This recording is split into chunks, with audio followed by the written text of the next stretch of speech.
নমস্কার বন্ধুরা, মৌমির আরেকটি নতুন ব্লগে তোমাদের স্বাগত জানাই। বড়দের প্রণাম আর ছোটদের আমার অনেক ভালোবাসা দিয়ে আজকের ব্লগটি শুরু করছি। তোমরা ঠিকই বুঝতে পেরেছ, আগের দিন বলেছিলাম যে স্যারের বাড়িটা ঘুরে দেখাবো। এটা হলো স্যারের বাগান। বৃষ্টি পড়ছে, নইলে বাগানের ওই দিকটা গিয়ে তোমাদের সবটা দেখাতাম।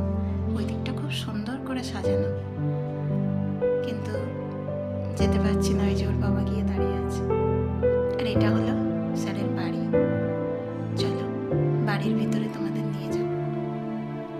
আর এই যে জলাশয়টা দেখছো, এখানে প্রচুর মাছ আছে, যে স্যার নিজেই এখানে পুষে মাছ কিনে নিয়ে এসে পুষে রেখেছে।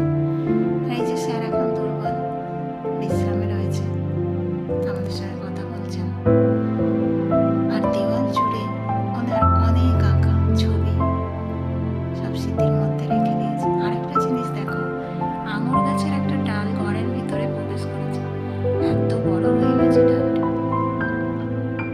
এনারা হলেন ওনার কাছের লোক।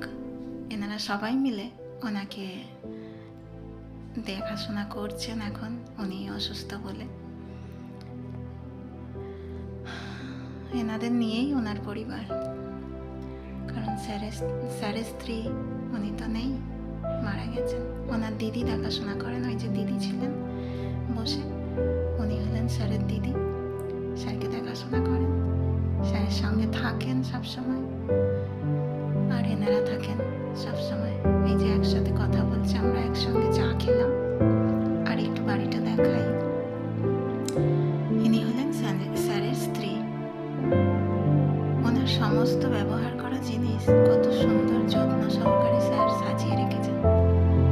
এই যে এখানে শাড়ি, আয়না, পাউডার, ব্লাউজ, এই যে তার ব্যবহার করা যত শাড়ি, ব্যবহার করা সুন্দর সুন্দর জিনিস, কাপ, প্লেট, সমস্ত কিছু এখানে সাজানো আছে। সব কিছু স্যার নিজের হাতে সাজিয়ে গুছিয়ে রেখেছেন।